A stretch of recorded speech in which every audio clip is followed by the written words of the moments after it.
Picnic group ni Mana Marit. At ito yung overlooking. Ito yung parking lot. Ayan ang parking lot. At doon tayo nakaparking sa mga motor na yan. Ayan. Ito yung entrance. Maganda na. Wala ito dati eh. Skywalk na to. Skywalk.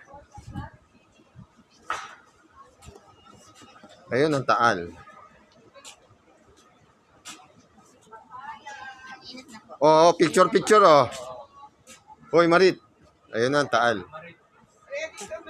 Marit. Pasok. Ayan sila. Kaya kami na dito, ipinapasyal namin itong taga-dagat. Wala nito sa dagat sa mundo.